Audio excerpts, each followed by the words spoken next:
I think it's something that's been created over a number of years here, and I think it's a case of rigorous assessment, regular assessment points, and being really overt about students' targets and what we expect of them, and knowing that those targets are aspirational, that we are trying to drive them on. Over the years, that's created this culture whereby everyone buys into that, and everyone wants the students to do as well as they possibly can, and everyone's aware of what they need to do in order to get the students there. Staff, teacher, school have been driving it for a number of years, but our students here now are so au fait with wanting to make progress and knowing what their targets are that they do drive it, and their families drive it too.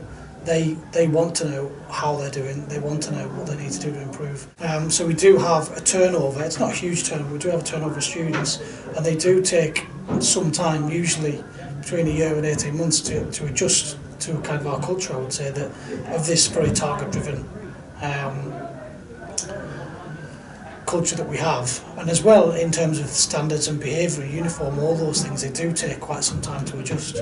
But they do adjust, and they do perform in line with their peers by the time they finish with us. We have a learn-to-learn curriculum which promotes independence and teaches children how to learn. And there's a big emphasis on that in the first 2 years they're with us.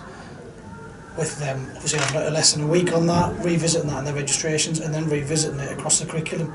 And we feel that, well, we certainly know that changes their non-verbal reasoning, or we know a significant change in non-verbal reasoning we attribute to the learn-to-learn curriculum, and we feel that also helps generate these learning behaviours that we see in most of our students, and we don't necessarily see in students that transfer into us.